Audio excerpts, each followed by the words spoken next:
So, one of your favorite things of all time is Cowboy Bebop, and there's some big Cowboy Bebop news. Listen up, cowboys. What do they say in the show? There's like the show within the show. Oh, yeah, you're talking about like the bounty hunters. They're like, listen up, Yeah, what do they say? buckaroos, or whatever. Yeah, something, whatever they say. I was hoping you know exactly what they said, but you don't. Nah, I'm actually getting ready for a rewatch. My copy's right over there. I have the Blu-ray. Yeah, I have it on Blu-ray too. Yeah. We can try and play it at the same time, I guess. Nah, I mean, I already just have it going. What do you think? Like, what do you think about Cowboy Bebop and Fortnite? All right, let me watch it real quick. AKA Fortnite. Well, I hate the way that this looks. Okay, the little tiny swordfish ship that Spike was riding on was kind of cute. Yeah, that's. I don't like the way that Spike's movements are very slow, sluggish, and motion cappy. You know what I mean? What do you think about the little Ed and Ein cameos on the? Okay, I didn't see that yet. They're like on the walkie-talkie on her back. Why is Spike eating a pizza though? Why not? That's not what he eats. He's a guy who always wants meat. I don't think he eats pizza once in the show. I don't think. He's always eating like noodles, like cup noodles and bell peppers. Well, the thing with him is he needs food that like picks you up. Pizza puts you to sleep. If anything, he should be eating eggs. Sure. But I'm excited. I'm gonna download Fortnite just so I could play as Faye. I'm not. I don't like the movements here. I get that it's just a skin, right? But yeah, when you've got a guy moving around all slow like that, that's not how Spike moves. He's very snip snap. Like his punches come out at lightning speed, and seeing him move like a weird wobbly, guy wearing a green suit and with the motion capture stuff attached to him, like that's just not how Spike moves. Has there ever been a Cowboy Bebop video game? Yes, actually, for the PlayStation 2. What's it? Is it good? I think it's like people would give it like a 6 out of 10. Let me look it up. Oh, yeah, I don't know what it is. Never seen it. PS2. Let me see what the reception was. IGN said, early impressions indicated that the game would probably appeal to fans of the anime series. Kotaku wrote, it's a pretty terrible game, though its cutscenes make for a decent episode.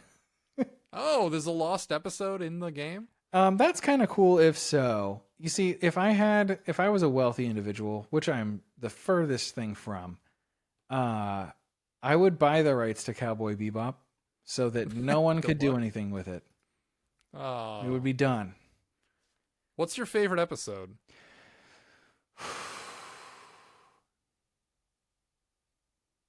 That's really tough.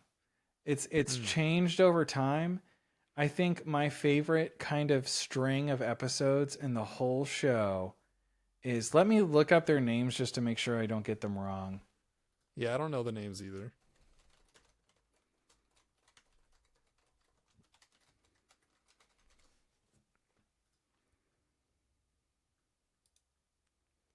It's in the back half.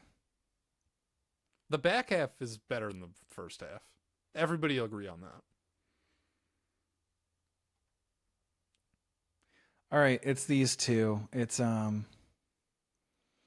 Speak Like a Child, which is session 18, and Wild Horses, which is session 19. Okay. Those two episodes back to back are really powerful, and it's just like they feel like the most in the heart of Cowboy Bebop, like because you're so deep in the show at that point, and then before the big finale and everything, and things start really like cranking up, you've got they just feel perfect. You have great character episodes. Yeah, because this is just so the audience knows, this is the Faye episode with the beta tape. Yeah, and the Spike goes to his like sensei episode. The tracking can be a little finicky on these early betas. This way? Yeah. Or no, dude, I love that. I love that episode so much. And Wild Horses has just a really powerful ending to it where they have the space shuttle, you know, like they're kind of like, it's like weird 20th century like fan, like, you know what I mean? Like it's Yeah. just really cool. And then the way that it cuts to the photograph, like the Polaroid of them at the end after they manage to land it. And that's the classic episode where Spike, like, you know, he pulls out a lighter and a cigarette and the thing, and he thinks he's dead, basically. He's like, it's the whatever happens, happens thing. It's if you haven't seen the show in a while, you probably won't like get that exact moment. But if you saw it, I you know don't what I'm remember talking it, about. but okay. I do remember how 18 ends, where Faye sees the tape of herself. Yeah, that's a That's really kinda strong. But the thing is, the flow of that whole episode is good. It's certainly a fantastic ending. The first Yeah. time I watched this show, though, it was definitely 5, The Ballad of Fallen Angels, because that's the one Yeah, where that's it was a just classic. That's well, the show gets good, right? yeah, well, yeah, because I was kind of like I wasn't sure like if I was gonna finish it, why I was watching. I was somewhat compelled to continue watching, and then So how did you see this show? What got you into it? well, so I didn't watch it on Cowboy Bebop, or I didn't. Sorry, I didn't watch it I on know what Adult you mean. Swim. Interesting. Okay. Yeah, when I went to college, it was kind of this like period where I started watching anime, I guess. Oh, all right, and it was just one that Well, you I heard was had good and you always saw. like been like mildly exposed to anime as a kid, but it was Yeah. kind of like, and I even remember really liking Naruto. Hmm. And then, but I was there. It was kind of like stigmatized, like, oh no, you don't want to be watching this. You know, like don't Yeah. watch this. And then I kind of got back into it in college. And then after Naruto, I got into One Piece, and then I was just looking for like different stuff to watch, and it was just a highly rated one. And you know, I kind of went in and yeah, 5 is where it first gripped me. But it's also the kind of show that you can't really get in one watch. Yeah. You have to watch it more than once, I feel like. And that's I fine because it's didn't so short. I didn't watch the whole series until it came to Blu-ray. Yeah, the Blu-ray. That was when I finally watched it. But I had seen a lot of it because it was this mystical show as a kid, because it was like the hardest core version of like Toonami shows, Yeah. and it only aired at 2 in the morning. You had to be up Saturdays at 2 in the morning. You had to sneak around your parents to not tell you to go to bed to watch this dumb show. Well, it wasn't dumb. It was awesome. One of the greatest But, like, openings of all time, too. oh yeah. Yeah. Man, I remember when I was a kid pretending not to know what that song was when we heard it like in public once, because I knew I wasn't supposed to be watching this show. Oh man. You know, No, and but also like I feel like I I have would- to mention Jupiter Jazz Part 1 and 2. Oh yeah, those are awesome episodes, of course. Underrated episode is Waltz for Venus. Which one is that? That's the one where like there's that stuff that's like in the sky in Venus that can turn some people blind. And it's the guy's sister. I don't even remember that one. Yeah, no, it's one that it's a forgettable one, but it's like it's actually really good.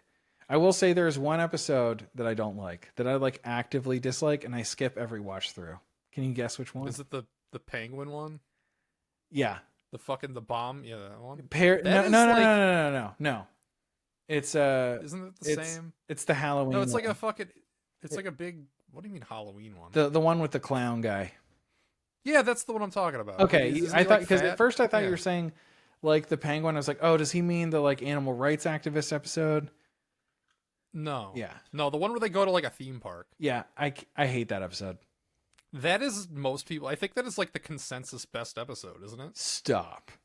If you were to like look up like everybody's favorite episode, I think that's like the one that everybody agrees is amazing. I literally can't even watch it. I have to skip it every time. You're kidding me. I think they just like the weirdness of it, because it is the weirdest one. Aside from maybe the mushroom one, that one's pretty weird too. The mushroom one's excellent. The mushroom one is excellent. I just don't like it. It felt like they just wanted to do like a Halloween episode or something. You know, the movie's worth bringing up too. The movie's excellent. I haven't seen the movie in so long. I don't even remember what happens. Oh, it's so good, dude. It's so good. This is worth a deep dive. I would play the game and I'd rewatch the whole show. Yeah, I played the game. If there's like just a cool, unique story baked in there, that's worth suffering through. You know, that's the thing too. Like they say it's really bad. I almost wonder if it's I'd just still come on. mediocre. Yeah. Yeah, exactly. Like, it's worth it if you like Cowboy Bebop, probably. Because I remember there was a One Piece game called Romance Dawn that came out for the 3DS, and it was like a limited release. And I ended up getting it, and it was a port of a previous Vita game, I believe. And people all said it was bad, but it was just a turn-based JRPG style game, but it went through the first kind of East Blue chapters of One Piece, and there was something appealing about that to me. I wish I kept my VHS tapes. I remember the day when I decided I didn't need any VHS tapes anymore, and I threw them all away. I threw them in the garbage. Because I used to try and record Cowboy Bebop on like recordable VHS tapes, and I had a bunch of episodes. If you want to get the actual VHSs for Cowboy Bebop, Well, yeah, I never virtually impossible. But, yeah, especially in English. Like you can get the Japanese ones. It's also one of those unique animes where it's kind of like, yeah, just watch it in English. Oh, of course. Yeah. Well, I don't do subtitles. I don't do no subtitles. Never. I'm not reading my fucking anime. For something like Naruto, it's like literally unwatchable without it being in Japanese. Like I need to not understand. No. No. I know I'm gonna get shouted down from the rafters for this, but no, I'm a dub. You gotta dub it for me. Are thousands upon thousands of viewers just gonna come down on you? You can't multitask anime unless it's dubbed. There's a truth to that, and that you can't fully appreciate the animation without, while having to constantly scan the bottom of the screen. But some of these shows move slow enough to where you kind of can. I don't know. I just know, like, Dragon Ball, the other one, like, fucking, I ain't messing with no Japanese Dragon Ball. You need to watch the basketball which Kuroko plays. Oh, is that where they're wearing the Bulls jerseys? Bulls jerseys? No. There's an anime. Kind of, yeah. No, I see what you're saying. Yeah. It's a basketball anime. Yeah, I don't know what it's called, but there's a basketball anime where literally the characters, like their jerseys are just the Chicago Bulls uniforms. Kind of. And I always thought that was funny. Yeah. Yeah, you should watch it. I mean, you play basketball. Okay. You had an anime phase. That doesn't mean that I'd want to listen. When the Switch 2 comes out and you've got your girlfriend by your side, and she wants to watch some anime, she's not gonna want to watch that one. She will, I think. Okay, it's really good. Right. At least I remember it being good. It came out over a decade ago. Game. Who knows if it's good? I love Fortnite. It's my favorite. I play it every day. Oh yeah, Fortnite. Yeah, I don't. Have you ever even played it? No. I don't care that I don't care that Spike's in there. It wouldn't sell me either way. Last second topic edition is what this was.